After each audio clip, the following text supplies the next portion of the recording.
Hi friends, இந்த வீடியோவில் நம்ம இன்றைக்கி சாட்டர்டே எபிசோடில் நடந்தது இன்னும் கொஞ்சம் அப்டேட்ஸ் கிடச்சிருக்கு. அதை நான் உங்களுக்கு அப்டேட் பண்ணுறேன். அதுக்கு முன்னாடி தேர்ட் ப்ரமோ ரிலீஸ் ஆயிருக்கு.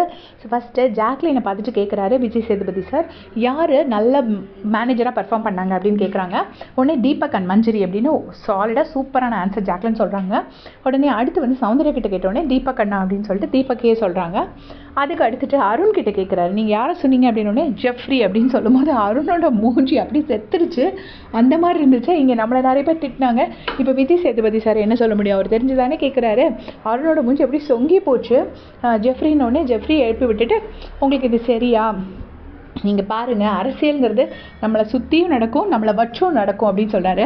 இதில் ஒரு பாயிண்ட் என்னென்னா, இன்றைக்கி மார்னிங் முத்துவும் சௌந்தர்யாவும் பேசிகிட்டு இருக்கும்போது முத்துக்குமாரன் வந்து இதைத்தான் சொல்லியிருப்பார். ஜெஃப்ரிக்கு வந்து நல்ல சான்ஸ், டாப் 6 யார் போவாங்கன்னு பேசிகிட்டு இருப்பாங்க. அப்போ ஜெஃப்ரி நேமை தீபக் சொல்லுவார். சொல்லும்போது முத்துக்குமாரன் சொல்லுவார், ஜெஃப்ரிக்கு நல்ல சான்ஸ் இருக்குன்னு. ஆனால் ஜெஃப்ரியை இவங்க எல்லோரும் சும்மா ஏற்றி விட்டு சும்மா அந்த பாஸ்லாம் கொடுத்து அது ஜெஃப்ரிக்கு பெரிய நெகட்டிவாக அமையும் அப்படின்னு சொல்லி சூப்பரான ஒரு பாயிண்ட்டை முத்து அடிச்சிருப்பாரு. அதை தான் இன்றைக்கி வந்துட்டு விஜய் சேதுபதி சார் எபிசோடில் சொல்கிறாரு. அதுக்கப்புறம் பார்த்தீங்கன்னா ராயன் ஃபேன்ஸ்க்கு இன்றைக்கி செம்ம ட்ரீட் போல இருக்கு.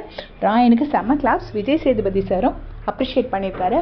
நல்ல ஒர்க் பண்ணிங்க, இன்னைக்கு இந்த வீக் நீங்கள் நல்லா ஓப்பன் அப் ஆகிருக்கீங்க அப்படின்னு சொல்லிட்டு அப்ரிஷியேட் பண்ணியிருக்காங்க.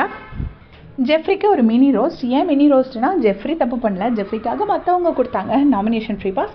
ஸோ அது இது பண்ணியிருக்காங்க. அப்புறம் சத்யா எவிக்ஷன் அப்போ சத்யா தன்னோட கேங் மெம்பர்ஸ் கிட்ட மட்டும் பேசியிருக்கார் போல இருக்கு. அவர் அதை தான் பண்ணுவார், நமக்கு தெரிஞ்ச விஷயந்தான்.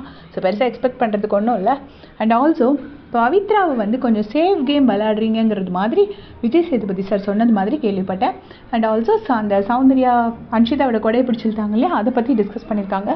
அது ரோஸ்டா இல்லை ஜஸ்ட் சும்மா பேசினாரா என்னங்கிறத பற்றி நமக்கு தெரியல. ஸோ இதான் இன்றைக்கி எபிசோடில் நடந்திருக்கு. இதே மாதிரி அப்டேட் தெரிஞ்சுக்கிறதுக்கு சேனல் சப்ஸ்கிரைப் பண்ணிக்கோங்க. தேங்க்ஸ் ஃபார் வாட்சிங்.